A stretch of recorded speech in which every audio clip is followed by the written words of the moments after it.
আসসালামু আলাইকুম guys, welcome back to my new episode. আর আজকের ভিডিওটা কিন্তু আরও একটু স্পেশাল হতে চলেছে। তোমরা কিন্তু যারা আমার ভিডিও দেখো তারা কিন্তু ইতিপূর্বেই এই ভিডিওর সামনের পার্ট দেখে বুঝতে পেরেছো। তো যাই হোক, কথা বাড়াবো না, চলো ভিডিওটি শুরু করে দেই। তো প্রথমে কিন্তু আমি আমার বাইকটা বের করে নেব।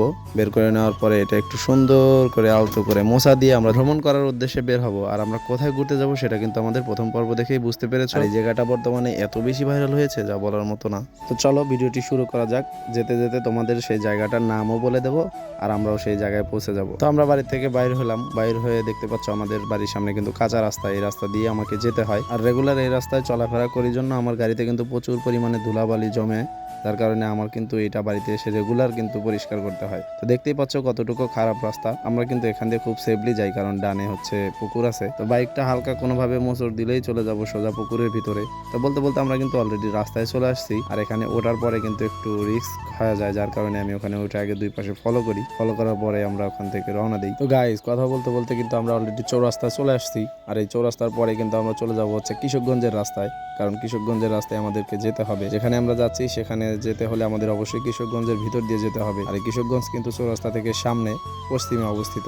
তাই আমরা বাইকটি কোনো দিক না ঘুরিয়ে সোজা চলে গেলাম কৃষকগঞ্জের রাস্তায়। ধারটা একটু খারাপ থাকার কারণে আমি কৃষকগঞ্জের বাজারটা ঠিক মতো দেখাইতে পারি নাই, কারণ হচ্ছে যে পশ্চিম দিক থেকে যখন সূর্য ফোকাস করে তখন কিন্তু অটোমেটিক আলোটা একটু লো হয়ে যায়, যার কারণে আমি ভিডিওতে দেখাই নাই। তো আমরা কৃষকগঞ্জ বাজার পার হয়ে সোজা চলে গেলাম হচ্ছে জনতা বাজারের ভিতর দিয়ে।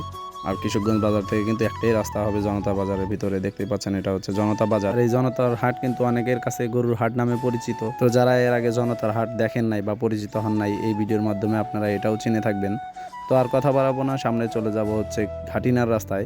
একটাই কিন্তু রাস্তা, অন্য কোনো রাস্তা নাই। সাইডে যে রাস্তা আছে সেই রাস্তায় ঢুকবেন না, সোজা চলে যাবেন হচ্ছে ঘাটিনার রাস্তায়। আর ঘাটিনার পরেই কিন্তু আমরা সেই ঐতিহ্যবাহী সে জায়গাটা আপনারা প্রথমে দেখলেন, সেই জায়গাটার নাম হচ্ছে শাহজাহানপুর। আমরা কিন্তু সেখানেই চলে যাচ্ছি। তো আমরা যে এখন যে গ্রামের ভিতরে আছি এটাই কিন্তু ঘাটিনার ভিতরে।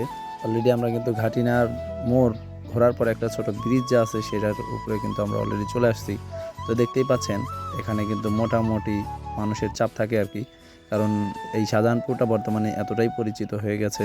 অনলাইন ফেসবুক, ইউটিউব, টিকটক যেখানে যান সেখানে এই বসন্তের ফুলের ছোঁয়া আপনারা দেখতে পাবেন। যদিও আমাদের বাড়ির কাছে থাকার পরেও আমরা এতটা জানি না, যার কারণে আগে আসা হয় নাই। তো এই ভিডিওর মাধ্যমে আমার ফার্স্ট আসা এবছরে।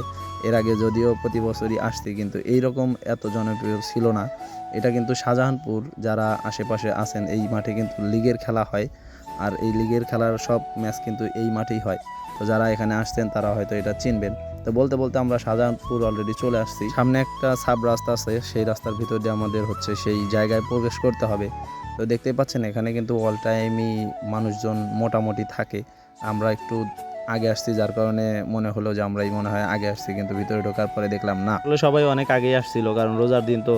আর রোজার দিনে যারা অনেকেই এখানে আসছেন তারা তো অনেকেই রোজা আছে, যার কারণে এখান থেকে ঘুরে কিন্তু সবাই বাড়িতে যাবে। আবার এদের মধ্যে অনেকে আছে যারা এখানে ইফতার করার উদ্দেশ্যে আসছে, তারা কিন্তু সেরকম ভাবেই প্রস্তুতি নিয়ে আসছে। তো আমরা কিন্তু বাড়িতে এসে ইফতার করবার জন্য আমরা ওখানে যা বেশি দেরি করি নাই, বড় জোর ঘন্টাখানেক দেরি করছিলাম। তো সেক্ষেত্রে আমরা গেছি হচ্ছে আসর নামাজের দিকে। তো আপনারা যারা আসবেন 4টার দিকে আসলে ভালো একটা ভিউ পাবেন। আমরাও এখানে যে মোটামুটি ভালো একটা ভিউ পাইছিলাম, কারণ হচ্ছে যে যত বিকেল হয় তত এখানকার পরিবেশটা আরো সুন্দর হয়। আমি বাইকটা বাইকারদের ভিতরে না রেখে বাইকটা আমি রাখলাম একটু আগায় সামনে ব্রিজের নিচে। আর এখানে বাইক রাখার কারণ হচ্ছে যেখানে ওরা সবাই বাইক রাখছে সেখানে প্রচুর পরিমাণে ধুলা ছিল, যার কারণে আমি ওখানে বাইকটা রাখি নাই। তো বাইকটা এখানে রেখে সোজা চলে গেলাম হচ্ছে ঘাটিনা ব্রিজের উপরে। গাইজ, আপনারা দেখতেই পাচ্ছেন ব্রিজটা তার কত সুন্দর অবস্থানে দাঁড়িয়ে আছে। তো আমি বাইকটা রেখে এখানে সুন্দরভাবে ঘাড় লক দিয়ে চলে গেলাম হচ্ছে ব্রিজের উপরে। আর গাইজ, উপরে যাওয়ার পরে দেখি একই অবস্থা, আমার তো ওখানে দাঁড়ানোর মতোই অবস্থা নাই।